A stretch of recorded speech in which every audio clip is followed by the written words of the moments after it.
أعوذ بالله من الشيطان الرجيم بسم الله الرحمن الرحيم ربي زدني علما ربي يسر ولا تعسر وتمم بالخير صدق الله العلي العظيم সুপ্রিয় দর্শক শ্রোতা বন্ধুরা, দেশে প্রবাসে পৃথিবীর বিভিন্ন প্রান্ত থেকে ইউটিউবের মাধ্যমে যারা আমার আজকের আলোচনা শুনছেন তাদের প্রত্যেককে ইসলামিক সম্ভাষণের রীতিতে স্বাগত জানাচ্ছি। আসসালামু আলাইকুম রহমতুল্লাহি ওয়া বারাকাতুহু।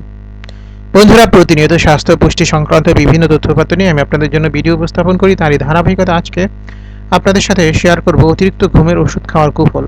আসলে আমাদের ভিতরে ইদানিং একটি ট্রেন্ড দেখা গিয়েছে, যে কোনো বয়সের মানুষ, সেটা অল্প বয়সের কিশোর কিশোরী থেকে নিয়ে বৃদ্ধ বয়স্ক লোক পর্যন্ত ঘুম না ধরলেই নিজের ইচ্ছামতো ঘুমের ওষুধ খেয়ে ঘুমানোর চেষ্টা করছেন। এটা খুবই বাজে একটি অভ্যেস, যেটা খুব বাজে ভাবে আমাদের সমাজকে আক্রান্ত করছে। এটা মনে হয় এক ধরনের ফ্যাশনের মতো তৈরি হয়ে গিয়েছে, এরকম একটা বিষয়।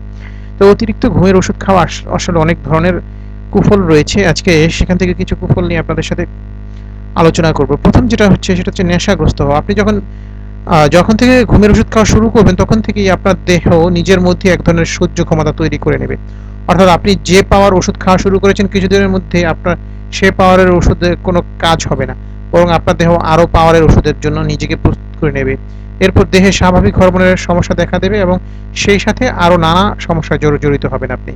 এক পর্যায়ে ওষুধ ছাড়া ঘুমানোর কথা ভাবতে পারবেন না আপনি। তাই শখ করে দুইটি একটি পিল খাওয়া বন্ধ করে দিন এবং ঘুমাতে সমস্যা হলে চিকিৎসকের পরামর্শ নিন। ঘোরের মধ্যে থাকা।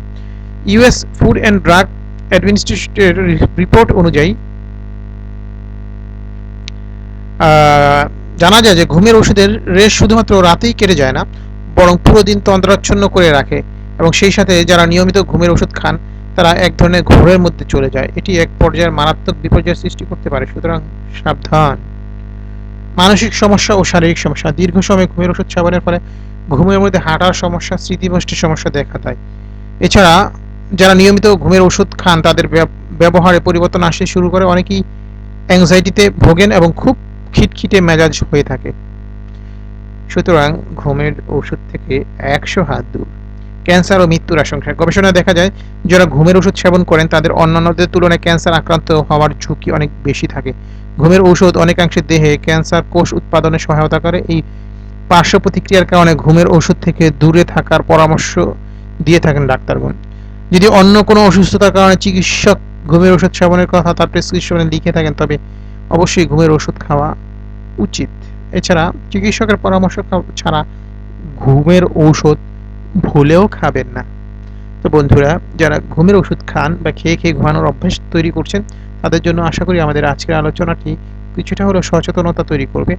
আর আমাদের আলোচনাটি যদি ভালো লাগে শেয়ার করে দিবেন, আমাদেরকে আপনাদের মতামত জানাবেন, চ্যানেলটি সাবস্ক্রাইব করবেন, এই ধরনের আরও আলোচনা শোনার জন্য আমাদেরকে লাইক দিয়ে উৎসাহিত করবেন। আজকে এ পর্যন্তই, ভালো থাকুন। আল্লাহ হাফেজ। আসসালামু আলাইকুম রহমতুল্লাহি ওয়া বারাকাতুহু।